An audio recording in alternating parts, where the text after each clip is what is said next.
Welcome back, everyone. Today, I decided to try to explain what really it means when we say that the narcissist has a fear of abandonment. And I'm going to do my best to try and explain what they feel inside, because abandonment for a normal person and abandonment for a narcissist are two completely separate things. So bear with me as I try to explain it. So here we go. Most people think that abandonment means loneliness, but for a narcissist, separation can feel like something far more terrifying, like they stop existing inside. Because they really do. Today, I want to explain what that actually means, not as a label, but as a lived psychological experience. We hear this phrase all the time. They fear abandonment. They lose their sense of self. But those words, they barely scratch the surface, because most people imagine abandonment as grief, missing someone, feeling sad, but still feeling real. That is not what's happening here. A healthy sense of self is internal. You feel like you exist even when no one's watching. I mean, you know you exist. You carry continuity across time, moods, and relationships. When it comes to narcissistic structures, that internal anchor never fully formed.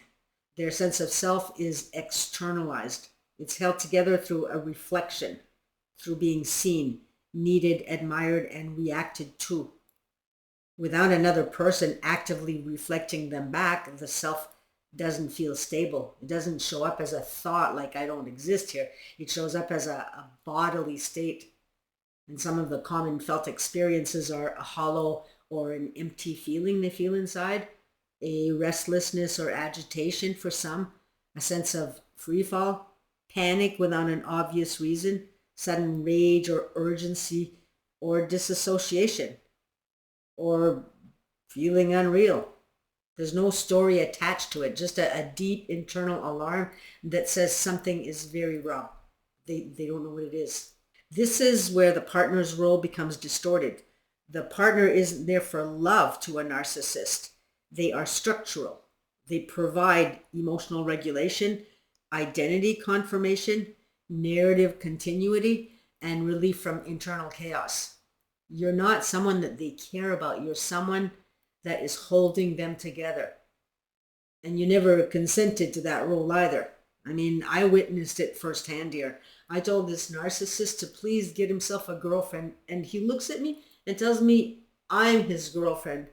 This was a guy I had dated for a few months, something like 10 years prior, and he insists that I'm his girlfriend, no matter how I kept telling him that I was not. And there was no intimacy here to give him confusion. But for those of you who are wondering how that happens, I have a video on that story where I did have to call the police on him, and he ended up getting arrested and finally out of my house. I'll try and leave the video as an end screen, but YouTube has a tendency to choose whatever end screen that they deem fit.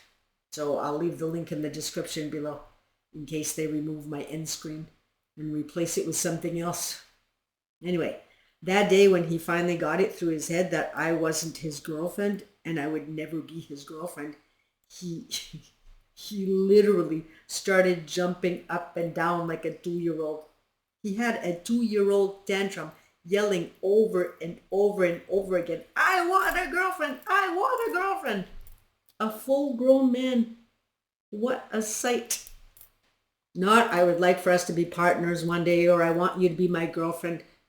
Not that I would have wanted to, but the point is that he was saying, I want a girlfriend. To them, anybody will do. They can't be alone. They don't function. They act as though you need them for everything and create an environment where you need their permission to move to the right or to the left.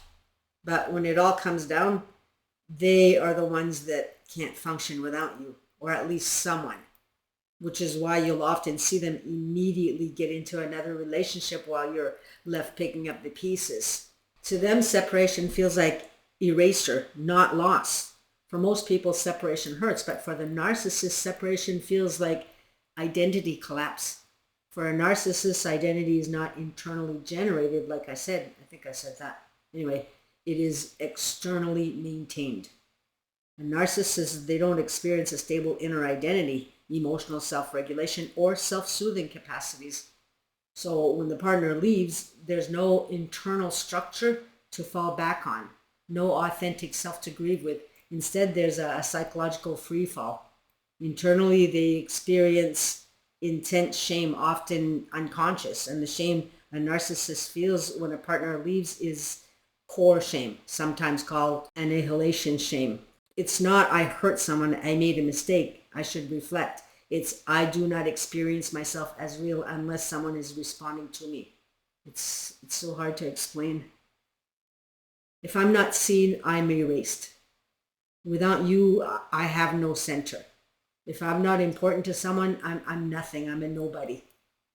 And closer to the early attachment wound that drives it is I'm not needed. I am not safe. If I'm not special, I'm going to be abandoned. If I'm not central, I'm going to be rejected. If I'm not powerful, I'm going to be humiliated. And then we have shame specific, what makes it collapse level. These capture why it's shame, not sadness. I have been exposed as empty. I was never who I claimed to be. I cannot sustain myself from the inside. This is not sadness over the person. It is the terror at self-disintegration. Their identity requires constant external confirmation to exist. And at the deepest level, the narcissist never developed a stable internalized sense of self. Early on, often in childhood, they learned that love is conditional. Being ordinary is dangerous. Needs invite rejection or humiliation, and vulnerability leads to shame. So the true self was buried. A false self was constructed to survive, and that false self depends on admiration. It depends on power, control, specialness, and reaction. Abandonment activates early development terror. Many narcissistic traits form around emotional neglect, conditional love, which is why relationships become transactional. The traits also form around enmeshment, a dynamic where emotional boundaries are blurred or absent, and one person's sense of self becomes entangled with another's needs, moods, or identity. And chronic misattunement, when a person's emotional reality is consistently not recognized, mirrored, or responded to accurately over time. Their feelings were minimized, misread, ignored, and reframed to suit someone else. Kind of like the way they treat us, huh? But the child learns, if I'm not admired, needed, or impressive, I disappear. So later in life, separation doesn't register as loss. It registers as reliving an unprotected emotional void. And even if the person doesn't leave, even if they get into a heated argument and the partner just wants to take a step back to process, reassurance never works. You could say, I'm not leaving, we're okay, but it never lands because their fear, it's not rational, it's structural. No amount of external reassurance can stabilize an internal absence, meaning that the narcissist is not primarily afraid of losing you. They are afraid of losing the internal framework that allows them to function as a self. A relational fear sounds like, I'll miss you. I'm afraid of being alone, or losing this relationship hurts. This fear is painful, but it's containable. The self remains intact, but when someone leaves a narcissist, their defense collapses. Grandiosity, control, superiority, entitlement, these are defenses, not confidence.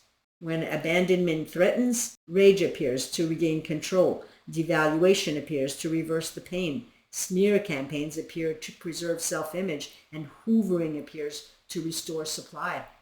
All of these are attempts to stop the internal collapse. It's almost better that they find someone else right away, because that way they don't feel as empty and is less dangerous for you, even though you want them to feel the pain that they've put you through. But keep in mind, they often cannot regulate their emotions, and we're seeing more and more violence these days.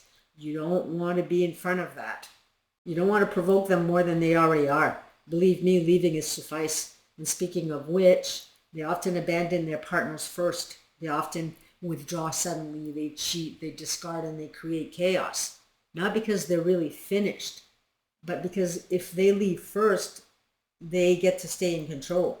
Abandoning you is safer than being abandoned. That's how deep that goes. But if it's you that leaves, you're looking at collapse.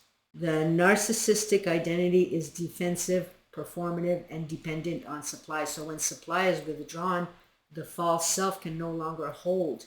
And this results in loss of emotional control, erratic behavior, and desperate attempts to reassert dominance or relevance. They can't control themselves. Well, they can when they have a false self in front of people. But when the false self, the mask comes off, they can't. They have no control. They have no emotional regulation. And common collapse responses after the victim walks away are narcissistic rage, smear campaigns, threats, sudden cruelty, and character assassination. The rage is used to reinflate the self. Number 2, hoovering and desperation, love bombing, fake accountability, crisis creation. I can't live without you. This isn't attachment, it's self-rescue. 3, replacement scramble, new partner immediately. Public displays of happiness, performative healing, or spirituality. They need a new mirror, fast. And 4, victim collapse. You destroyed me. You abandoned me. Playing the wounded party. And this reframes shame as sympathy. The recovery isn't about healing, it's reconstruction. Once new supply is secured, the false self stabilizes again.